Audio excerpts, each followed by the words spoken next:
கடந்த 10 வருஷமா நான் சம்பாரிச்ச பணம் எவ்வளோ ஏறினாலும், விலைவாசி ஏற்றத்தில எனக்கு பத்தவே மாட்டேன்து அப்படின்னு நெறைய பேர் சொல்லிட்டு இருக்காங்க. இது நெறைய பாலிடிக்ஸ் ரிலேட்டடா மாத்தி மாத்தி பேசினாலும், ஈபி பில் அதிகமாயிடுச்சு. ஸோ எனர்ஜி எஃபிஷியன்ட் அப்ளையன்ஸஸ்ன்னு நீங்க கொஞ்சம் யோசிச்சீங்கன்னா, கண்டிப்பா அதுவுமே மிகப்பெரிய சேவிங்ஸா இருக்கும். மினரல் வாட்டருக்குன்னு செலவு பண்ற பணமே எல்லார் வீட்லயும் 3000, 4000 ரூபீஸ்க்கு மேல போகுது. இது கண்டிப்பா ஒரு மிகப்பெரிய சேவிங்ஸா இருக்கும். ஓவராலா எவ்வளோ தண்ணி சேவ் ஆகுது, எல்லாமே சேவ் பண்ணும்போது, ஓவரால் உங்களுக்கு பணமா கன்வெர்ட் பண்ணி பார்த்தோம்னா விலைவாசி ஏறிட்டே இருக்கு. கடந்த 10 வருஷமா நான் சம்பாரிச்ச பணம் எவ்வளோ ஏறினாலும், விலைவாசி ஏற்றத்தில எனக்கு பத்தவே மாட்டேன்து அப்படின்னு நெறைய பேர் சொல்லிட்டு இருக்காங்க. இது இந்தியா ஃபுல்லா நெறைய டீட்டெயில் அனாலிசிஸ், ரிப்போர்ட்ஸ் அப்படின்னு லாஸ்ட் 2 வருஷமா நெறைய மாறி மாறி வந்துட்டு இருக்கு. இத பத்தி நெறைய பேர் பேசியிருக்காங்க. சரி நம்ம எப்படிதான் சேவ் பண்றது அப்படின்னு யோசிக்கும்போது 10 டிஃபரெண்ட் வேஸ இந்த வீடியோல நான் ஷேர் பண்ண போறேன். வணக்கம், நான் கணேசன் திரு, உங்கள் மியூச்சுவல் ஃபண்ட் டிஸ்ட்ரிபியூட்டர். நீங்க மியூச்சுவல் ஃபண்ட்ல இன்வெஸ்ட்மென்ட் பண்ணணும், இல்ல பாண்ட்ஸ் இல்லனா கிளாஸஸ் அட்டெண்ட் பண்ணணும் அப்படின்னா, கீழ இருக்க கூகுள் ஃபார்ம் ஃபில் அப் பண்ணுங்க. நான் உங்கள ரீச் அவுட் பண்றேன். உங்க இன்வெஸ்ட்மென்ட் ஜர்னியை என்னோட நீங்க ஸ்டார்ட் பண்ணலாம். சரி வாங்க வீடியோக்குள்ள போவோம். இப்போ ஒரு ஏசி, ஃப்ரிட்ஜ், வாஷிங் மிஷின் மாதிரி நிறைய விஷயங்கள் நம்ம வீட்ல காமன் ஆயிருச்சு. இதனால எலக்ட்ரிசிட்டி பில்லும் அதிகமாகுது அப்படின்னும் போது எல்லா விஷயங்களும் நம்ம எப்படி ஆப்டிமைஸ் பண்ண முடியும்? அதாவது தேவையோ இல்லையோன்னு சொல்லிட்டு எல்லாருமே எல்லா விஷயத்தையும் வாங்கி வீட்ல போட ஆரம்பிச்சிட்டோம். பட் ஆனா இப்ப நான் சொல்ல போற அடுத்த 10 விஷயத்தையும் நீங்க ஸ்டெப் பை ஸ்டெப்பா அட் அ டைம் பண்ணணும்னு இல்ல. இத பார்த்து வீடியோ பார்த்த உடனே பண்ணணும்னு இல்ல. ஒண்ணு ஒண்ணா பண்ண முடியுமா அப்படின்னு பாருங்க. ஏன்னா அட்லீஸ்ட் நெக்ஸ்ட் பர்ச்சேஸ்ல பண்ண முடியுமான்னு பாருங்க. நீங்க பண்ற இந்த பர்ச்சேஸோ இல்ல செலவோ அதுக்கப்புறம் உங்களுக்கு நிறைய மிச்சப்படுத்தும். மந்த்லி எக்ஸ்பென்சஸ கண்டிப்பா குறைக்கும் அப்படின்றதுல சந்தேகமே வேண்டாம். ஃபர்ஸ்ட் பாத்தீங்கன்னா சோலார். வீட்டு பில் அதிகமாயிடுச்சு. அதுவும் இப்போ ட்ரெண்ட்ல இருக்கிறது பாத்தீங்கன்னா எலக்ட்ரிசிட்டி பில் அதிகமாயிடுச்சு. நான் ரூ. 1000 கட்ட வேண்டிய இடத்துல ரூ. 5000 கட்டுறேன். ரூ. 2000 கட்ட வேண்டிய இடத்துல 7000, 8000 கட்டுறேன் அப்படின்னு 3 to 4 டைம்ஸ் இன்க்ரீஸ் ஆயிடுச்சுன்னு சொல்லிட்டு நிறைய வீடியோஸ் எல்லா நியூஸ் சேனல்லயும் மாத்தி மாத்தி அக்ராஸ் தமிழ்நாடு போட்டுட்டு இருக்காங்க. இது நிறைய பாலிடிக்ஸ் ரிலேட்டடா மாத்தி மாத்தி பேசினாலும் ஈபி பில் அதிகமாயிடுச்சு. ஸோ எல்லாராலையும் ஈபிக்கு சோலார் போட முடியுமானா அஃபோர்டபிலிட்டி பாயிண்ட் ஆஃப் வியூ இருக்கு. அதுக்கு தான் கவர்மெண்ட் சப்சிடியும் கொடுத்திருக்காங்க. நம்ம எப்படி ஒரு ஃப்ரிட்ஜ், வாஷிங் மிஷின் 30,000, 40,000 ஆயிடுச்சு இருந்தாலும் இஎம்ஐல வாங்குறோமோ, சோலாரையும் உங்க வீட்டு தேவைக்கு ஏத்த மாதிரி 1 கிலோவாட்ல இருந்து 2 கிலோவாட், 3 கிலோவாட் வரைக்கும் பண்ண முடியும். உங்க வீட்டுக்கு எவ்வளவு யூனிட் தேவைப்படுது அப்படின்றத பொறுத்து நான் சொன்ன மாதிரி 1 கிலோவாட்ல இருந்து 3 4 கிலோவாட் வரைக்கும் நீங்க இன்ஸ்டால் பண்ண முடியும். அண்ட் இதுக்கான செலவுகள் பாத்தீங்கன்னா கவர்மெண்ட் சப்சிடி இப்போ 1 கிலோவாட்டுக்கு 78,000 வரைக்கும் கொடுக்குறாங்க. ஒரு 4 பேர் இருக்கிற வீட்டுக்கு ஒரு 2 கிலோவாட் தேவைப்படும் அப்படின்னா ஒரு 1,50,000 லட்சம் வரைக்கும் செலவு பண்ண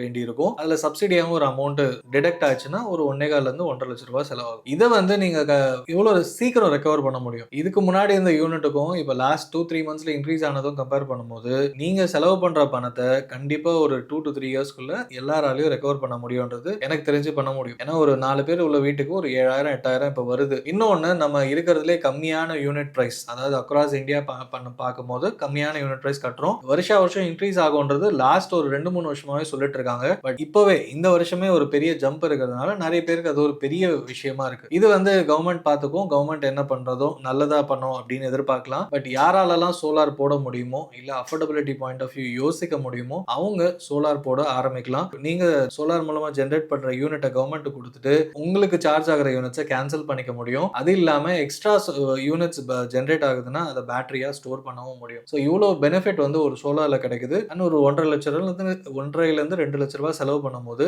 அடுத்த தேர்ட் ஃபோர்த் இயர்ல யூனிட் பிரைஸ் எவ்வளவுதான் இன்க்ரீஸ் ஆனாலும் நீங்க கவலைப்படாம இருக்கலாம். மாசத்துக்கு வருஷத்துக்குன்னு பாத்தீங்கன்னா ஒரு மிகப்பெரிய அமௌண்ட் சேவ் ஆக போகுது. ஸோ இஎம்ஐல ஒரு 2 to 3 இயர்ஸ்க்கு நீங்க இந்த வேலையை பண்ணிட்டீங்கன்னா அடுத்த 15-20 வருஷத்துக்கு, ஏன்னா 25 இயர்ஸ் வாரண்டியோட தராங்க. ஸோ பேட்டரி அதெல்லாம் எக்ஸ்ட்ரா, பட் ஆனா அந்த ஸ்ட்ரக்சர் எல்லாத்துக்கும் சேர்த்து ஸோ ஒரு 20-25 வருஷத்துக்கு நீங்க இப்படி பண்ணும்போது ஒரு 20-22 வருஷத்துக்கான கரண்ட் பில்லை நீங்க சேவ் பண்ண முடியும். அது ஒரு மிகப்பெரிய சேவிங்ஸா உங்களுக்கு அமையும். அடுத்தது பாத்தீங்கன்னா solar water heater. Normal water heater எல்லார் வீட்லயும் இருக்கு. இதுதான் இருக்கிறதே கரண்ட் அதிகமா இழுக்கும் அதோட ஸ்ட்ரக்சர்னால. சோ நீங்க சோலார் வாட்டர் ஹீட்டர் போடும்போது ஆட்டோமேட்டிக்கா இதோட கனெக்டடா இருந்ததுன்னா அதிகப்படியான யூனிட்ஸ் இன்கேஸ் எதுவுமே முடியாட்டியும் இது கிட்டத்தட்ட ஒரு 18-20 இப்பெல்லாம் சோலார் வாட்டர் ஹீட்டர் கிடைக்குது. உங்களுக்கு கான்கிரீட் வீடு இருக்கு அப்படின்னா தாராளமா சோலார் வாட்டர் ஹீட்டர் இன்ஸ்டால் பண்ண முடியும். இதுவுமே உங்களுக்கு மிகப்பெரிய கரண்ட் சேவிங்ஸா இருக்கும். இதுவும் ஒரு குறைஞ்சது ஒரு 15-20 வருஷத்துக்கு மேல வரும்னு சொல்றாங்க. ப்ராப்பரா மெயின்டைன் பண்ணீங்கன்னா 25 வருஷம் வரைக்கும் வர்றதுக்கான வாய்ப்புகள் தாராளமா இருக்கு. ஸோ அடுத்தது பார்த்தீங்கன்னா எனர்ஜி எஃபிஷியன்ட் அப்ளையன்சஸ். இப்போ நம்ம வந்து 5 ஸ்டார்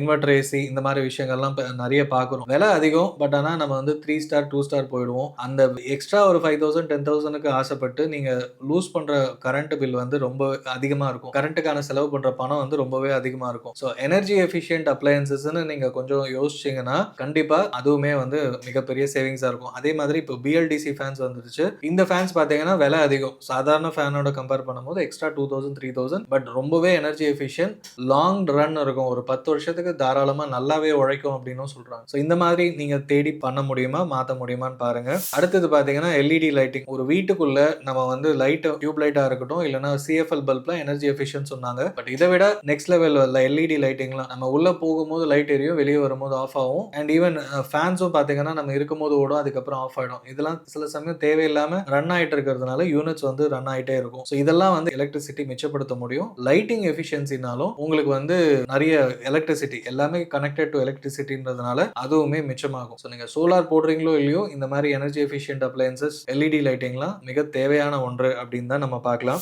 அடுத்தது வந்து ரெயின் வாட்டர் ஹார்வெஸ்டிங். இது வந்து இப்போ நீங்க ஃபிளாட்ல இருந்தாலும் சரி இல்லை இண்டிவிஜுவல் ஹவுசஸ்ல இருக்கீங்கன்னா ரெயின் வாட்டர் ஹார்வெஸ்டிங் பண்ணிட்டீங்கன்னா தண்ணிக்கான டேங்க் செலவு அது இல்லாம ஆர்ஓ வாட்டர் போடுறீங்கன்னா நீங்க தனியா மினரல் வாட்டருக்குன்னு செலவு பண்ற பணமே எல்லார் வீட்லயும் வந்து 3000 4000 ருபீஸ்க்கு மேல போகுது. இது வந்து கண்டிப்பா ஒரு மிகப்பெரிய சேவிங்ஸா இருக்கும். ரெயின் வாட்டர் ஹார்வெஸ்டிங் செலவு பண்ற பணம் பாத்தீங்கன்னா ஒரு 20,000 இருந்து 50,000 அண்ட் ஸ்பேஸை பொறுத்து இந்த அமௌண்ட் வந்து எவ்வளவு வேரி ஆகுது அப்படின்றது. அண்ட் இது சுத்தமான தண்ணின்றதுனால உங்களுக்கு லாங் டேர்ம் வந்து உங்களுக்கு பெனிஃபிட்ஸும் அதிகமா இருக்கும். நெக்ஸ்ட் பாத்தீங்கன்னா வாட்டர் சேவிங் ஃபிக்சர்ஸ். நிறைய பேர் வீட்டுல தண்ணி தேவையில்லாம ட்ராப்பா போயிட்டே இருக்கும். இன்னொன்னு நிறைய தண்ணி செலவாகும். இப்ப இருக்கிற காலகட்டத்தில் எல்லாருமே டேங்க் வாட்டருக்கு எடுத்துட்டு வரோம். அப்படி இல்லைன்னா மினரல் வாட்டர் வீட்டுல ஆர்ஓ ஃபில் யூஸ் பண்ணியோ இல்ல அந்த மாதிரி தான் பண்றோம். அப்ப இந்த வாட்டர் சேவிங் ஃபிக்சர்ஸ் பாத்ரூம்ல இல்ல எல்லா இடத்துலயும் கிச்சன்ல பண்ணும்போது நம்ம செலவு பண்ற தண்ணி குறையுது. அதனால நமக்கு வந்து நிறைய எனர்ஜியும் மிச்சமாகுது, கரண்ட்டும் அது இல்லாம தண்ணியும் சேவ் ஆகுது அப்படின்றது. ஓவராலா எவ்வளவு தண்ணி சேவ் ஆகுது எல்லாமே சேவ் பண்ணும்போது ஓவரால் உங்களுக்கு பணமா கன்வெர்ட் பண்ணி பார்த்தோம்னா இதுவுமே வந்து ஒரு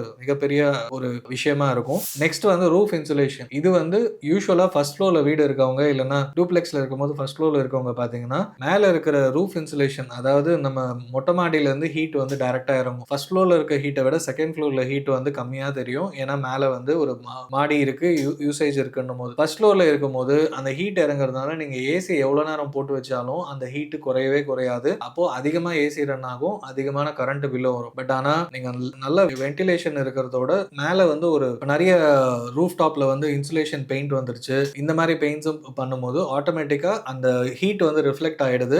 அந்த ஹீட் வந்து உள்ள வராம ரிஃப்ளெக்ட் ஆகி வெளியில போயிடுது. இது வந்து நார்த்ல நிறைய ஒரு ப்ராஜெக்டே பண்ணி நிறைய எனர்ஜி எஃபிஷியன்சி சேவ் ஆச்சு, கரண்ட் பில் குறைஞ்சது, as well as மக்களுக்கு வந்து ஹீட் குறைஞ்சதுன்னு வந்து ஒரு வில்லேஜ்ல இதை டெஸ்ட் பண்ணி பார்த்திருக்காங்க. அதனால ரூஃப் டாப் இன்சுலேஷன் ரொம்ப, அதுவும் சென்னை மாதிரியான சிட்டி இல்ல தமிழ்நாட்டுல வெயில் அதிகமா இருக்கிற பகுதிகளில் இதை நீங்க ரூஃப்ல வந்து இப்ப நிறைய பேர் போடுறாங்க. பட் இல்லாதவங்க யோசிக்காதவங்க இதை பண்ணுங்க. உங்க கரண்ட் பில்லும் சேவ் ஆகும், உங்களோட ஹீட்டும் வந்து உள்ள வர்றது குறையும். நெக்ஸ்ட் வந்து இதெல்லாம் எல்லாருக்கும் தெரிஞ்ச ஒண்ணு, பிரஷர் பம்ப் ஆட்டோமேஷன். மோட்டர் போடும் போது வந்து பிரஷர் பம்ப் வந்து ஆட்டோமேட்டிக்கா டேங்க் ஃபில் ஆச்சுன்னா கட் ஆயிடும் அப்படின்றது. இது நிறைய பேர் வீட்டுல இருக்கு. பண்ணாதவங்க பண்ணீங்கன்னா தண்ணி வேஸ்ட் ஆகிறத மிச்சப்படுத்த முடியும், as well as தேவையில்லாத கரண்ட் செலவுகளை மிச்சப்படுத்தலாம். And kitchen LPG savings. LPG தட்டுப்பாடு வந்த பிறகு நிறைய பேர் இண்டக்ஷன் ஸ்டவ் தேடி போனாங்க. அப்புறம் அதே மாதிரி வந்து ஹீட்டர்ல குக் பண்ற ஆப்ஷன்ஸ்லாம் தேடி போனாங்க. இந்த மாதிரி சமயத்துக்கு மட்டும் இல்லாம ஓவராலா எல்பிஜியை மிச்சப்படுத்தணும், as well as இன்னொன்னு இப்ப இன்னும் தட்டுப்பாடு இருந்துகிட்டே தான் இருக்கு. ஸோ கொஞ்சம் சமைக்கிறத இண்டக்ஷன் ஸ்டவ்ல நீங்க மாத்திக்கும் போது ஆட்டோமேட்டிக்கா எல்பிஜி சேவிங்ஸும் உங்களால பண்ண முடியும். அது வந்து ஏன்னா இப்போ எல்பிஜி வந்து இப்போ